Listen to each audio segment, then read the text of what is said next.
Yes, subjectivity in crime stories will damage the reputation of the newspaper. This is what we were discussing in the previous slide. So the reporters they should be objective in their writing. They can't be biased in their writing. And crime reporting teaches some of the essential techniques of journalism. So the reporters they will learn how to dig for a story, how to follow leads, how to interview people to extract information, and also how to write crisp, clear, interesting stories under pressure of a deadline. And although crime reporting is usually assigned to one of the junior reporters in a newspaper, it is a highly responsible and specialized job. The reporter should know to distinguish truth from lies. He or she should have good contacts in the police and other departments of the administration, as well as working knowledge of the penal codes, and also law on libel and other relevant matters. And usually, no public we assume that more serious crimes are more newsworthy. For example, sometimes we consider murder is more important than an armed assault, and even sometimes that is much more serious than a break and enter, and sometimes even a parking offense. So it differs.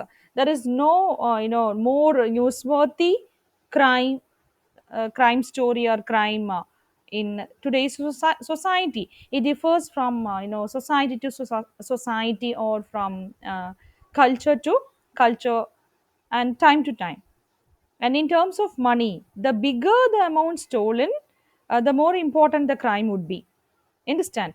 And sometimes remember that money has different value to different people.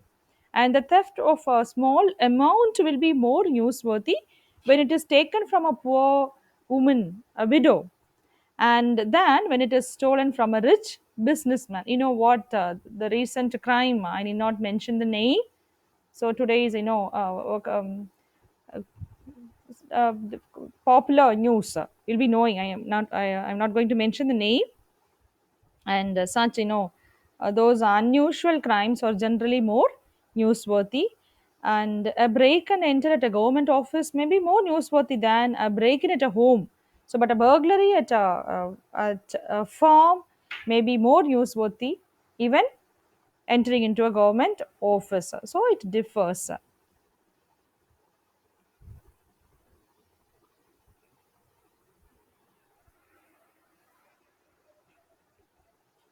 And regarding the guidelines of writing crime news, crime reporters they have to be careful in selecting and presenting the news. They must present all the facts before presenting a complete story. So this means they have to follow the lead with WH questions. No point should be left vague or undefined. They should not jump to the conclusion immediately.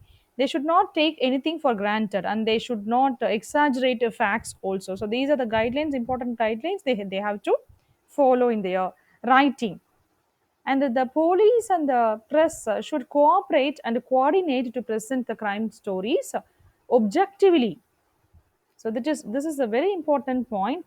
They must always try to present the stories objectively. So when you watch news stories related to this crime, you will be public, you'll be sometimes misled by their presentation, the way of presenting news. But this should never happen. And I stop with this. Remaining, we'll see next class. Thank you.